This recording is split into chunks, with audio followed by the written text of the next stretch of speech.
por hoy, locos por Valencia.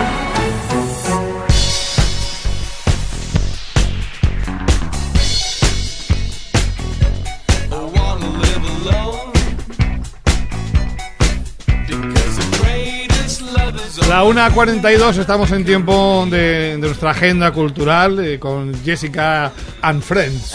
Friends, sus amigos. Deberíamos Special guests.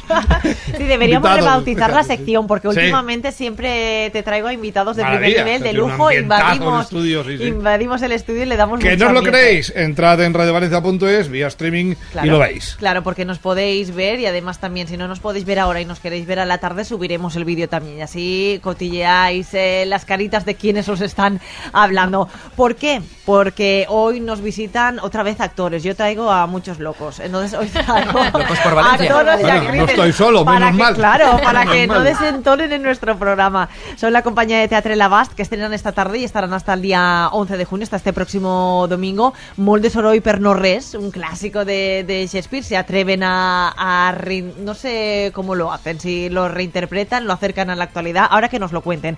Pero han venido Nelo Gómez, Lucía Ibar, Victoria Mínguez y Fabio Mangolini a hablarnos de este proyecto y de esta obra, de este espectáculo que se viste de largo en el Micalet esta tarde.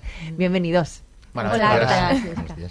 Benvinguts al Micalet, vos queden ja res unes horetes. Jo preguntava a Nelo, no perquè ha plegat a última hora corrent, jo suposo que són les últimes preparatius abans de l'estrena, però es preguntava a Lucía i a Victoria i a Fabio com van esos nervis. Clar, és que sempre hi ha nervis, no? Això no ens el llevem. Però bé, estem tranquils en el sentit de que està tot assajat, està tot preparat. Ahir vam estar amb el tècnic i estem contents i feliços de poder començar ja. Tenim moltes ganes de començar. Vosaltres, a més, sou molt joves, però s'atreviu amb els clàssics, no? Sou una companyia especialitzada en una miqueta reinterpretar estos clàssics. Sí, és un dels segells de la companyia. Nosaltres som joves, però apostem per textos clàssics, també fets a la nostra mesura, perquè el que fem és una adaptació, i sempre busquem també donar-li, com deia Fabio, quan començàvem el projecte, dotar de cos a la paraula, no? Juguem més amb una part física, més enllà del text. I sí, en esta cosa ha sigut un Shakespeare, perquè l'any passat se commemorava el 400 aniversari de la seva mort i optarem per bé, que li havia tocat l'hora a Shakespeare, Havien fet Brecht i Molière i tocava Shakespeare. I conteu-vos una miqueta, com és això de donar-li cosa a la paraula? Costa fer-se la idea, Jo que vos estic escoltant, suposo que els nostres oients també estan ahí preguntant-se què és exactament això, com li donen cosa a la paraula. Qui s'atrevís a traduir-me? Me toca a mí. Fabio, ¿no? Sí, Fabio. Es que la palabra siempre tiene cuerpo y sobre todo Shakespeare tiene cuerpo. Es decir, que lo fantástico de Shakespeare es que cada palabra que dice ya se materializa. Entonces es imposible no montar Shakespeare bien. Es imposible, vamos. Es que él ha dicho todo y lo ha hecho todo. Él escribía para actores, no escribía en su habitación, escribía para la gente. Escribía para su compañía, para sus actores. Además, una cosa que nos ha parecido muy interesante en esto es que hay como una especie de momento raro en la obra, que son los aguaciles. Es seguro que cuando Shakespeare escribió la obra, vino el que era el cómico de la compañía, le ha dicho, mira, aquí esto me tiene que meter algo para mí, eso no funciona. Entonces hay como este momento fantástico que es como una especie de bola de jabón dentro de la obra, que son los aguaciles, que aparentemente no pintan nada, pero en realidad sí que pintan, y es un momento cómico fantástico, vamos. Ho deia al principi una companyia jove, però de fet crec que este és un poquet el muntatge més ambiciós, no?, que poseu sobre l'escenari, o el més gran, també. Sí.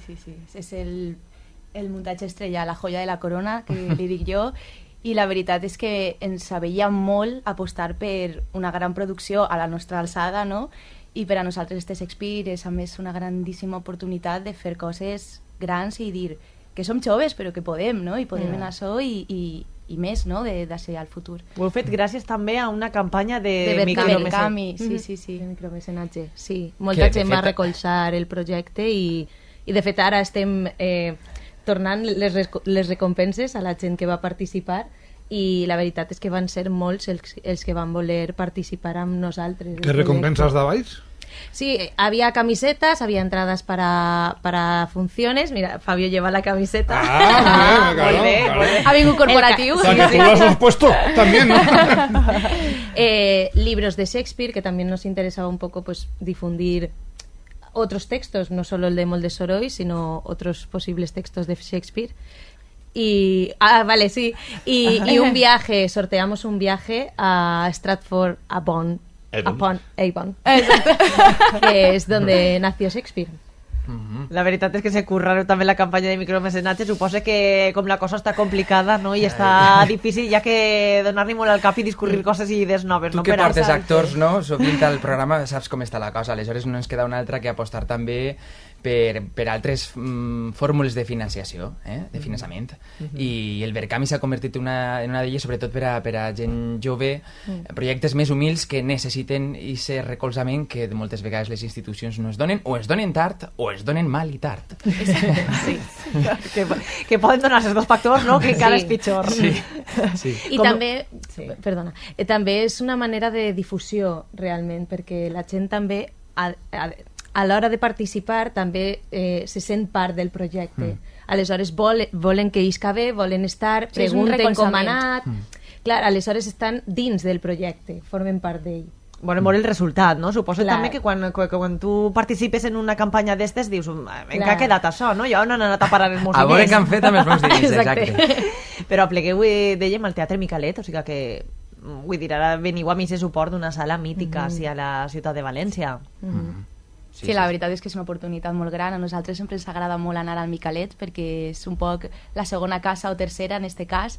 Sempre que venim a València passem pel Micalet i sempre ens acollissin d'una manera molt afectiva i és una oportunitat per a nosaltres també, no? Per a arribar a València i dir este és el nostre projecte, veniu a veure'l i ens agradaria que tota la professió i tot el públic general vinguera al Micalet, no? I per fer-ho en València, que és una de les Claro, sales que... perdó. que fa... És una de M'havia les faltat. característiques de la companyia. Claro. Sempre feu les obres, sempre feu els espectacles en València. De la Sí. companyia i de la sala en este cas també. Sí, Per de la això sala, sí. anem de la maneta, sempre. Exacte, sí, se m'havia oblidat. Molt bé, doncs vos desitgem moltíssima sort a partir d'esta vesprada. L'estrena avui, Molde Soroll per a no res. Esta companyia de Teatre La Basca és jove, però de segur que dona molt que parlar i vos tenim així ben pronte parlar-nos o contar-nos a on aneu a rodar este espectacle. Això seria genial, poder Vinga, contar-ho. tracte fet. Moltíssima sort, que vaig moltíssima gent a veure-vos des d'avui fins al diumenge al Teatre Micalet. Gràcies. Os Hasta luego. esperamos. Vaya bien.